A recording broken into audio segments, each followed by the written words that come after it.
Alright guys, back with another video. I'm going to be doing the fantasy relevancy video. Again, I'm staying in the NL East and going to be doing the Philadelphia Phillies. Going to be doing it this time. I'm at home tonight, so I'm going to show you guys some of the things I look at when I'm looking at stats. This is actually one of my Dynasty leagues. We play on fan tracks, as you can see up here. And what I did was I showed just the Philadelphia Phillies players. As you can see over here, they're owned by all the different players, teams in the league, stuff like that. And it shows their rankings based on the Fantrax site. So when you look over here, you'll see their average draft position for the drafts so far this year. And see, the rankings aren't necessarily indicative of where they're being drafted, because as you see, Zach Eflin, who's over here in the third spot, he's a third-ranked player by Fantrax, but his average draft status is in the 300s, and he's only being drafted in 82% of the leagues. So people are obviously looking for different things. So we'll get into that just a little bit. He's only owned in 84% of leagues, which means he's only in 2% of keeper and dynasty leagues. So that's not a lot of ownership as far as leagues that are, more serious players. So let's start at the beginning with probably the best guy to own as far as the Phillies go, and that's Aaron Nola. He was just signed to a 4-year, $45 million extension, which you can see right here. But we are going to look at his stats from last year. And you will see that he pitched 212 innings. He struck out 224 batters.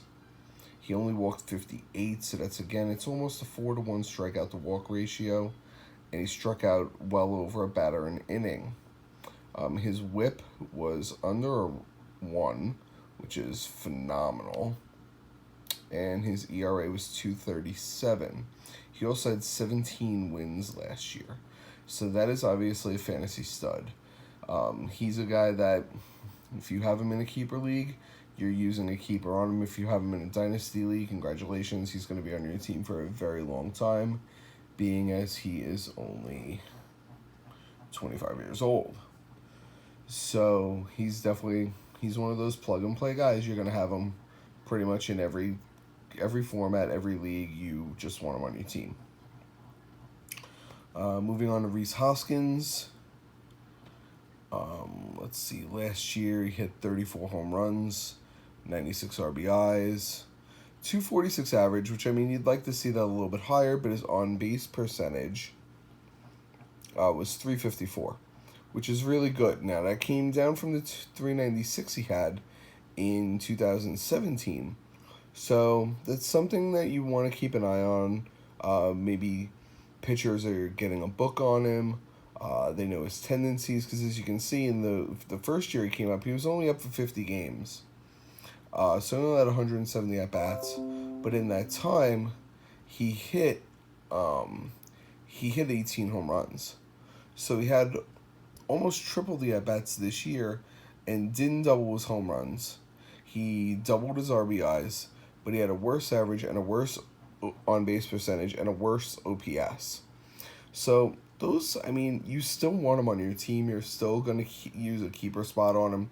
You're still going to draft him fairly early in most drafts. His average draft position, if I get rid of the screen right here, you'll see his average draft position is 42. So figuring on that there's 12 teams in a league most of the time, he's going in the third round of most leagues. So that's pretty much you drafting him to be a stud. So he's the type of guy that you want. Moving on to Zach Eflin. Let's see, he is 24 years old. He's from Orlando. He's from right here, because I live in Orlando. Let's see his stats from last year. Let's see.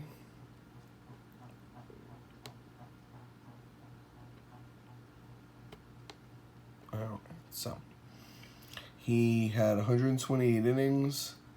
He struck out 123 batters and only walked 37. So, I mean, that's good. You know, it's more than a 3-to-1 strikeout to walk ratio. He struck out about a batter an inning, so that's, you know, it's what you like to see. His whip was 1.3, so I mean, you'd like to see that come down a little bit. His ERA obviously needs some work. It was a 4.36, but if you look, you know, those numbers actually came down from the previous year. You know, he had a 1.4 whip the year before, 6.1 ERA the year before, so he brought those numbers down pretty significantly because his batting average against came down significantly. He was a 309 the year before, and batters only hit 261 against him this year. So he's trending in the right direction for sure. He didn't really get a lot of play the previous couple of years. He only had 11 starts in both years. Well, this year, he pitched almost the full season. So, this is something that I'd like to see go up a little bit, his quality starts. Less than half of his starts, almost a third of his starts only are quality starts. And again, remember, quality starts are you pitched 6 innings and gave up less than 3 runs in the start. So you want to see that number come up a little bit more. If he could get to about half, at least 12 quality starts, maybe somewhere around 15, then I think all the rest of those numbers, because of that, will improve. So, you know, he's a guy that you're not using a keeper spot on, but you definitely are going to be looking for him. You know, obviously, no one else is looking for him right now because he's being drafted in the 318 for the spot. So, I mean, you're looking, the 20th round would be, in a 12-team league, would be the 240th pick. So, I mean, he's not being drafted until, like, the late rounds. So, I mean, you could do a lot worse than him. He might be a sleeper candidate type guy. You might want to maybe target him in the 15th or 18th round this year in a redraft league. If you're in a keeper league or if you're in a Dynasty league, if he's out there on your waiver wire, he's a guy you might want. Same of Jake Arrieta, former Cy Young winner with the Cubs. He's 32 years old, so he's getting up there a little bit, but he's still a quality pitcher. I mean, the guy knows how to pitch. So, his stats last year, let's see, you gotta scroll down a little bit more because he's pitched in the league for a long time. So, let's see here. Alright, so last year he pitched 172 innings. He struck out 138 guys and he walked 57. So, I mean, you're going to start seeing the fact that he doesn't strike out a lot of guys, but he never really has. If you look back, he's always been around, he hasn't struck out more than a batter an inning in 4 years. Okay? He's right about a batter an inning here. He's a little bit under a batter an inning here, and he's way under a batter an inning here. So he's definitely, as he's getting older, he's probably losing a little zip on his fastball. Curveball and changeup might not be as effective, but he's still getting guys out at a good clip because his whip is only a 1.2, 1.28, almost a 1.3. But you see it's going up every year. His ERA is going up every year. So he's obviously on the downside of his career. He's the type of guy who's definitely a trade candidate for me if I'm in a league and I own him. He's the type of guy that if I have a team that is like in a middle ground and I'm not thinking that I'm really going to contend for the playoffs or for a title this year, I'm probably trying to trade him before the season starts to a team who's in like a win now mode. Maybe for draft pick, for prospects, stuff like that, because he's the type of guy that can shore up somebody's pitching staff and definitely is someone who would be valuable in that aspect. So I don't know if I necessarily would want him on my team, but I would definitely be, if I had him, I would definitely be trying to trade him. So I actually did this last year. I had him on one of my leagues, and I was able to trade him. So I kind of got off of that boat before, and I got probably, I don't remember the actual trade that I made. I could go back and look. Matter of fact, let's try and go back and look. Let's see. It was on the CBS league. It was in this league. Let's see what I was able to get for him. League transactions. Oh, bear with me a second here, guys. My internet has been really, really slow. Year 2018. Let's see. I think I traded him pretty early in the off season. So let's see. Oh, there we go. So I traded Franklin Killiam, who was a prospect for the Phillies at the time, who was traded to the Mets for Asdrubal Cabrera. I also traded Jake Arrieta, and I traded Jonathan Lucroy for Alex Avila and Max Scherzer. So safe to say I absolutely won that trade, because Kiyomi, he's a decent prospect, but he just had to have Tommy John surgery, so he's not even going to be on any kind of radar until 2020. Arrieta's on the downslope of his career, and Lucroy had a horrific year last year. Avila was basically, I took him back because I just needed a third catcher on my bench for a little while, but I wound up dropping him pretty quickly and wound up picking up Elias Diaz from Pittsburgh. But I got Max Scherzer back. So, and Max Scherzer is one of the top pitchers in all of baseball. So I definitely did really well on that trade. So that's the kind of move you're looking to make. That's definitely a move that you're looking to say, okay, who can I turn him into? So, and again, as I said in the last video I did when I was reviewing the Marlins, I'm going to do a couple of videos, probably once I'm done with all the teams, where I show you guys, how I try and build a trade, who I'm trying to trade with, what I'm trying to accomplish when I do my trades. So that's the type of thing you want to keep in mind. So moving on, you have JT Realmuto, just traded over from the Marlins. So he is one of the top offensive catchers in baseball.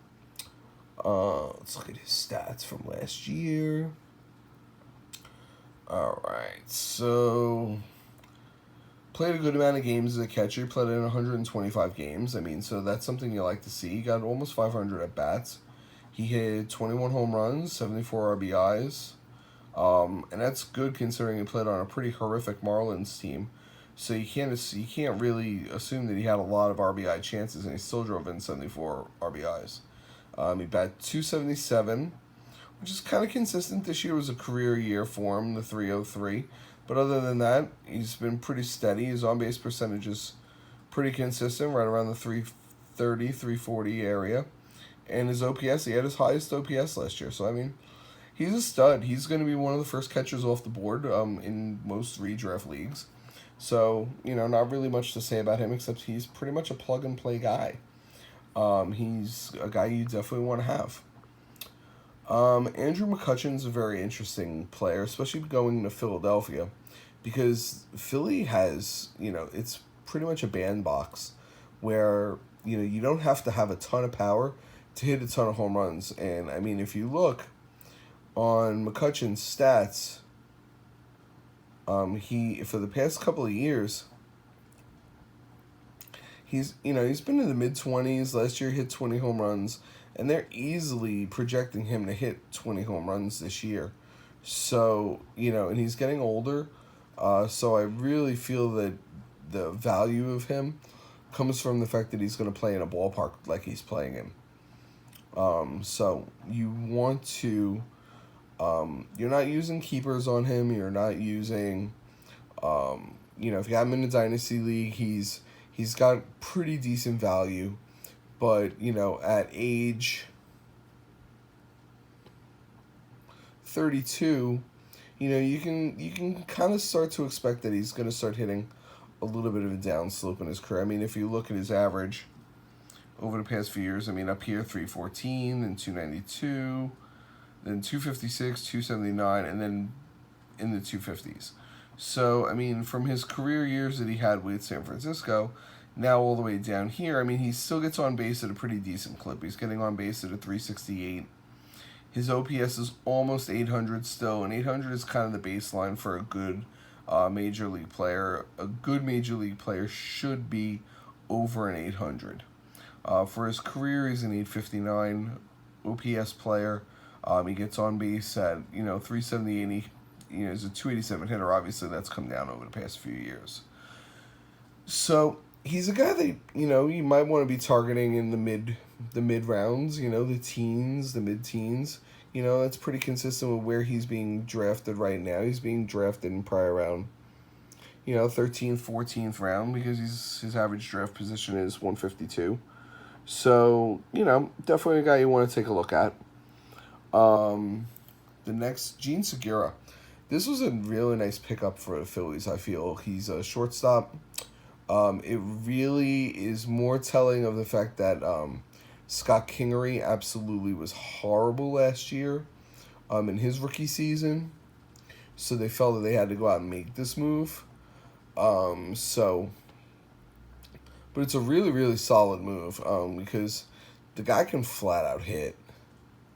I mean, you look and he's, he wasn't getting a lot of playing time here. I think this is when he was still with Milwaukee.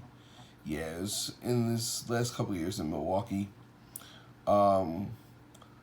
He had some personal issues, I believe, in these years.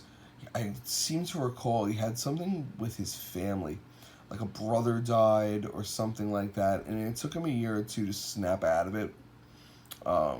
As you can see, when he went to Arizona, he came back. He went to 20 home runs, had a little bit of a power lapse the past couple of years in Seattle, but Seattle's not a great hitter's park. Where in Arizona, with the humidity, the ball really flies in that park.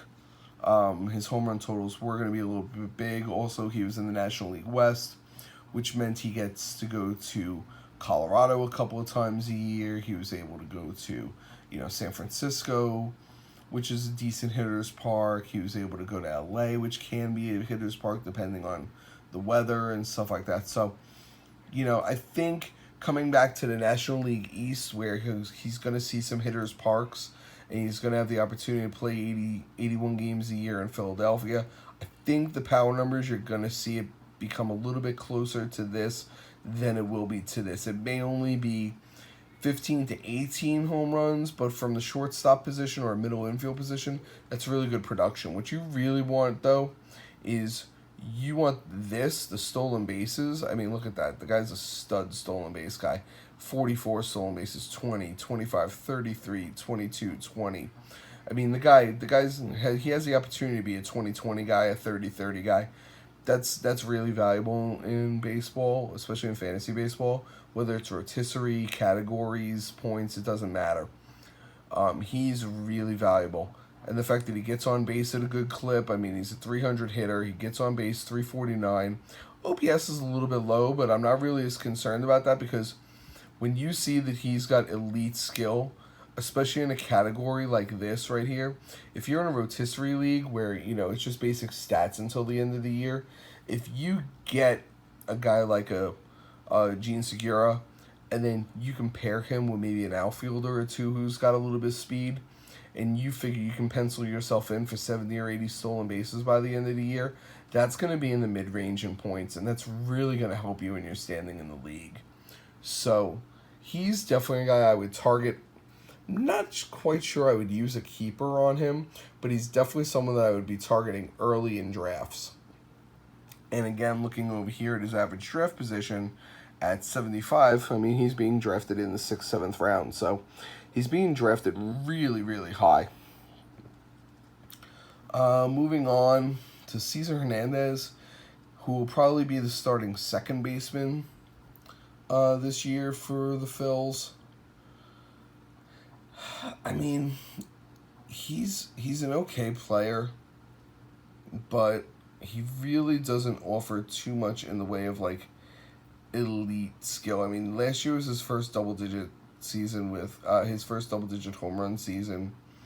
He only had 60 RBIs. he had a decent amount of stolen bases, so I mean that's not bad. When you see the stolen bases there, you're probably drafting him more for his stolen base potential and more for his on base potential. He gets on base at a really good clip, but that's because if you look at it, I mean, he doesn't strike out a whole heck of a lot, but he walks a lot, so he's got a really good eye. So, and a guy who can get on base and he can steal bases is going to have value. He doesn't have elite value, so again, he's going to be the type of player that you're probably going to be drafting in the, 12 to 15 round range, maybe a little bit later. Let's see what his average draft position is here. 170. Yep, so you're looking at, let's see, so yeah, it's probably around the 14th, 13th, 14th round.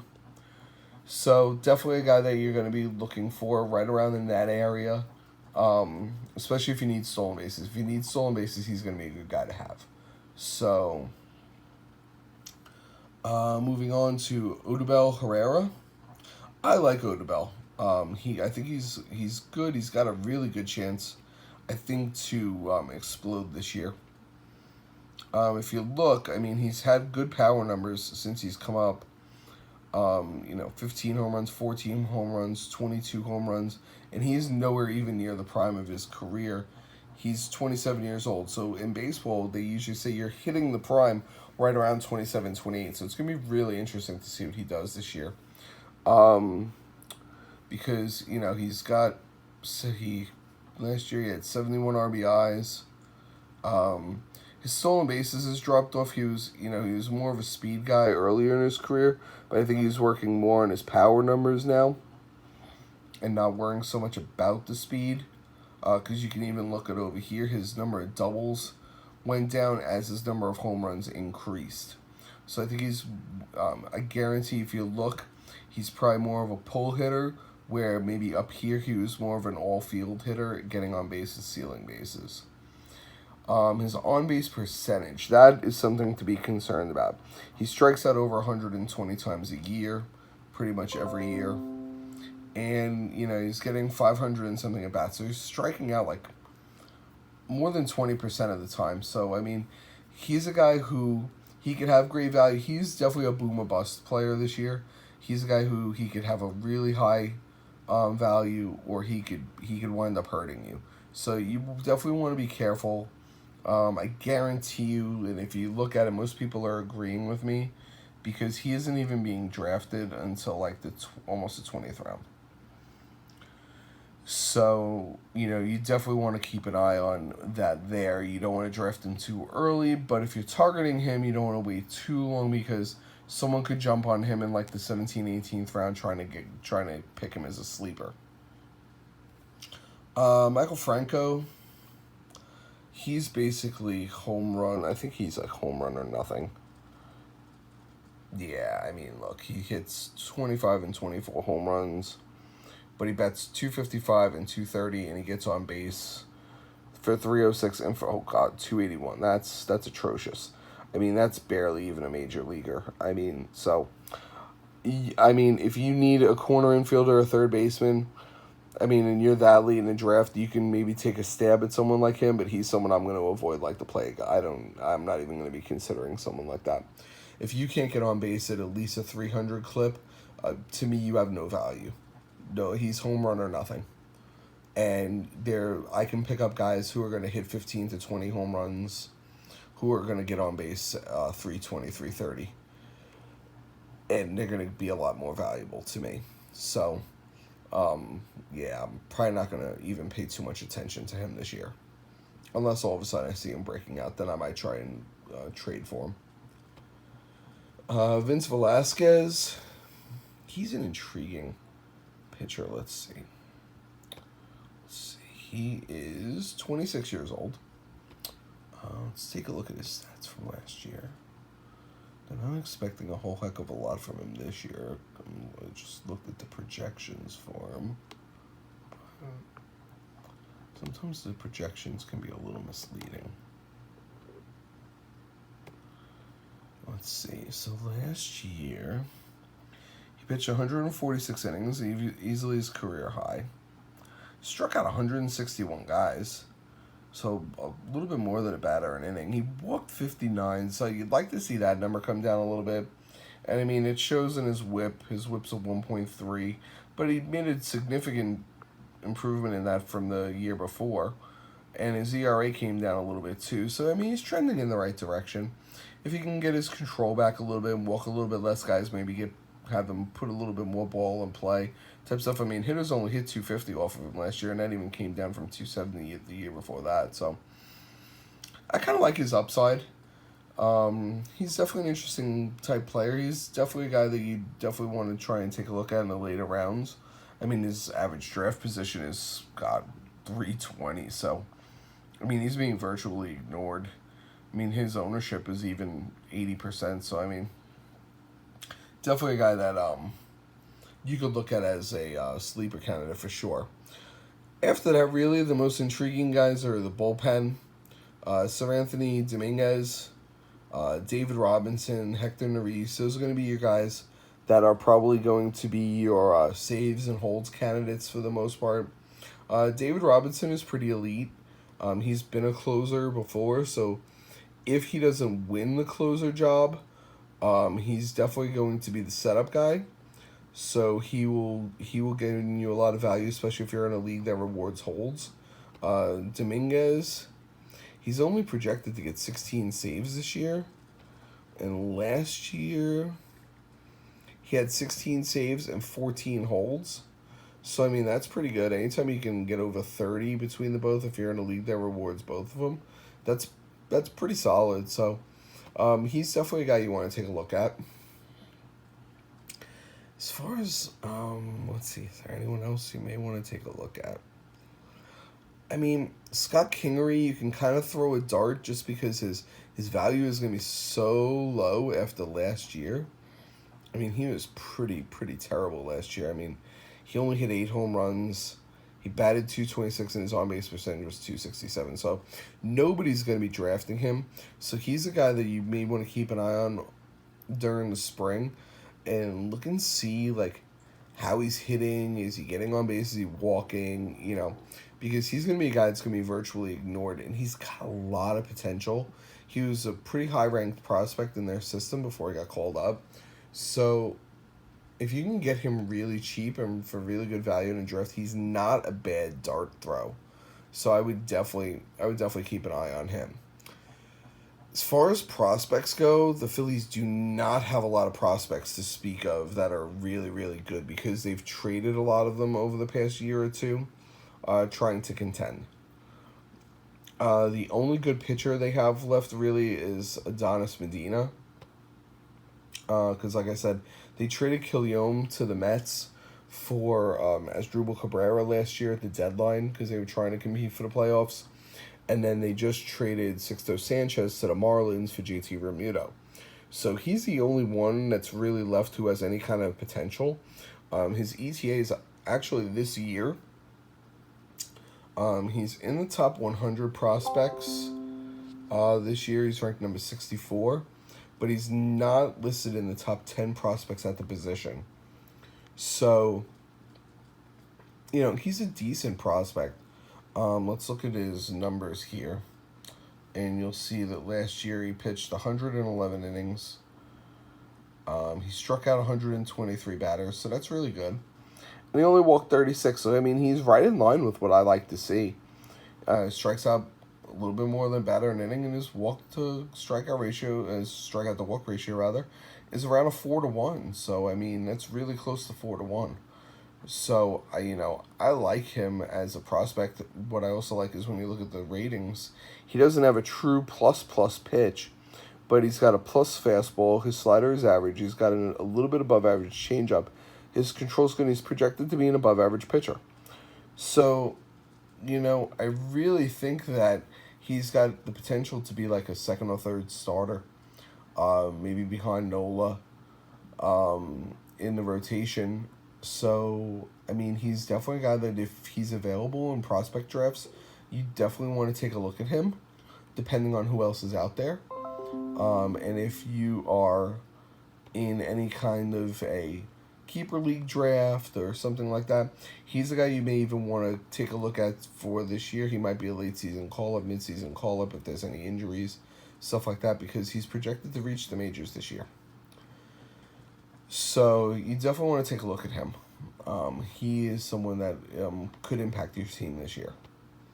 Alec Boehm, he was their number 1 draft pick last year. I think he was taken 3rd overall. Was it? Yep, 3rd overall. He is ranked 50 in the top 100, and he is the 5th ranked third baseman prospect. Doesn't really have a lot of numbers to show for last year. I mean, he only got 139 at bats because he was drafted, in the middle of the season. This is a little concerning to me. He didn't hit a single home run. So, and when you look, he's projected to have a 55 power, which is above average. And he's already 6'5" and weighs 225. So he's 22 years old. He's not going to grow anymore. So he's not like the kids that are signed out of the Dominican when they're 16 and 17 years old. And you can say, well, you got to give him a chance to grow into his body. He's already in his body. This is what he's going to be. He can put on some muscle. He can put on some weight. But at 6'5", 225, he's not getting any bigger. Okay, and, so this is concerning to me, the no home runs. This is concerning to me. He had 35 hits, and only 8 of them went for extra bases. He doesn't steal any bases.